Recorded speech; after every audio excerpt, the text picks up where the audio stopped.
तो आज का हमारा टॉपिक है कैपेसिटर, जिसको हम कंडेंसर भी कह सकते हैं। तो ये कैपेसिटर या कंडेंसर क्या है? ये एक अरेंजमेंट है किसके लिए? For storing large amount of electric charge. तो ये एक डिवाइस यहाँ कह सकता हूँ, एक अरेंजमेंट है जिसके तहत हम इलेक्ट्रिक चार्ज को स्टोर कर सकते हैं। अब बात आती कि इसे कैसे इसे डिनोट करता हूँ। तो इसका ये सिंबल है, यूं करके मैं बता सकता हूं कि इसे मैं कैपेसिटर कह सकता हूं। तो ये है सिंबल किसका? कैपेसिटर का। तो ये है कैपेसिटर ऑफ फिक्स्ड कैपेसिटेंस, जिसकी कैपेसिटेंस क्या है? फिक्स है। और अगर मैं बात करूं जिसकी कैपेसिटेंस जो वेरी कर रही हो, तो उसके वेरिएबल हो, जिसकी कैपेसिटेंस वेरिएबल हो, तो उसे मैं यूं करके रिप्रेजेंट कर सकता हूं। आप बात करेंगे भाई ये कैपेसिटेंस जो मैंने बोला है, ये कैपेसिटेंस क्या है? जैसे आपने पिछले टॉपिक्स में पढ़ा है, एक रजिस्टर होता है और उसकी जो वैल्यू होती है उसे मैं रेजिस्टेंस कहता हूँ। वैसे ही जब मैं कैपेसिटर की बात करता हूँ कि कैपेसिटर इज ए डिवाइस या अरेंजमेंट है टू स्टोर इलेक्ट्रिक चार्ज, तो वैसे ही इसे किस चीज में, इसकी जो वैल्यू है उसे मैं कैपेसिटेंस कहता हूँ। तो कैपेसिटर, जैसे किसी की कैपेसिटेंस कितनी है, जैसे रजिस्टर की रेजिस्टेंस कितनी है, वैसे ही कैपेसिटर की कैपेसिटेंस, उसकी वैल्यू कितनी है, तो ये इसे मैं कैपेसिटेंस कहता हूं। अब कैपेसिटेंस को ही समझाने के लिए मैं दूसरे लफ्जों में क्या समझा सकता हूं। माने यहां पे आपके पास एक बॉडी है जिसके पास इतना चार्ज है, किसी के पास इतना चार्ज है। इससे आप क्या समझते हैं कि जैसे जैसे मैं चार्ज को बढ़ाता हूं, माने एक के पास एक का चार्ज है, दूसरा दो का चार्ज, तो क्या बढ़ा? इसका पोटेंशियल बढ़ रहा है। इसका पोटेंशियल कम था, इसका पोटेंशियल ज्यादा हो गया। इसका मतलब अगर मैं किसी भी कंडक्टर को चार्ज क्यू देता हूं तो मैं क्या बढ़ाता हूं? उसका पोटेंशियल बढ़ाता हूं। तो जैसे मेरा चार्ज बढ़ेगा, उसका उसमें पोटेंशियल डेवलप होगा, उसका पोटेंशियल बढ़ेगा। और वैसे ही दूसरे लफ्जों में अगर मैं किसी का पोटेंशियल बढ़ाता हूं तो उस तरह से मैं उसका चार्ज भी बढ़ा सकता हूं।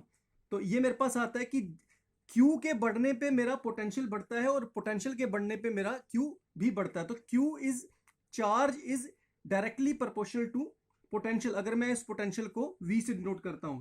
और मैंने आपको पहले ही बताया कि जब भी प्रोपोर्शनलिटी का साइन हटाया जाता है तो उसकी जगह एक इक्वल और एक कांस्टेंट लगाया जाता है। तो यहां पर जो मेरा कांस्टेंट जो मैं लगाता हूं उसे मैं C कहता हूं। और मैंने कहा था जब भी किसी प्रोपोर्शनलिटी की जगह कोई कांस्टेंट लगाया जाता है, उस कांस्टेंट को मैं कहता हूं is called constant of proportionality and is known as. अब उसका मुझे नामकरण करना पड़ता है कि कंफ्यूजन ना रहे कि पहले ही मैंने बहुत सारे कांस्टेंट यूज कर चुका हूं। तो उसका नामकरण कैसे किया जाता है? This constant is known as capacity of a conductor, या इस कांस्टेंट को मैं कैपेसिटेंस भी कह सकता हूं ऑफ द कंडक्टर।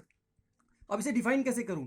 मैं सी को यहीं पे छोड़ूं और क्यू अपॉन वी मेरे पास आता, तो इस तरह से मैं कैपेसिटेंस को डिफाइन भी कर सकता हूं। तो ये था कैपेसिटेंस का फॉर्मूला भी और उसकी डेफिनेशन भी। और इसे मैं डिफाइन कैसे करूंगा? Capacitance is the amount of charge required to raise the potential of the conductor by unity. ऐसा मैंने क्यों कहा कि कैपेसिटेंस जो है वो चार्ज के बराबर आप कह सकते हैं।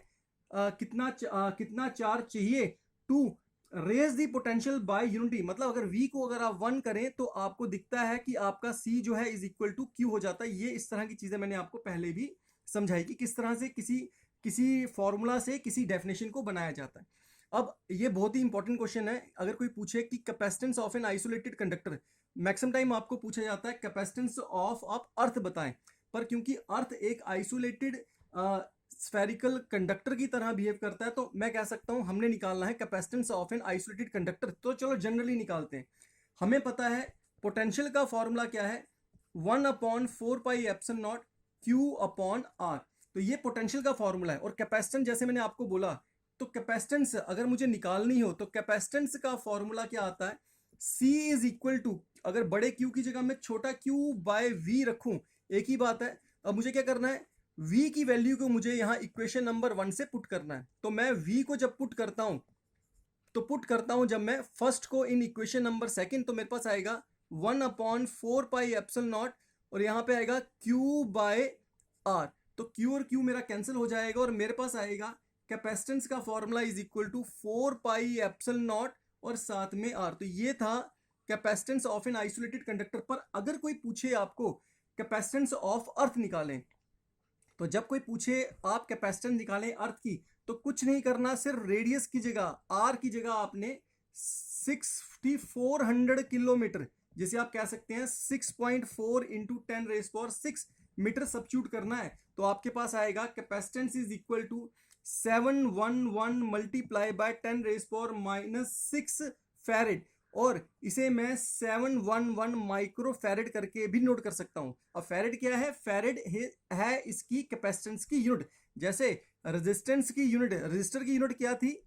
वो यूनिट थी ओम। तो वैसे ही कैपेसिटेंस को कैसे देखता हूं? यूनिट क्या है इसकी? कैपेसिटेंस की यूनिट है फैरेड।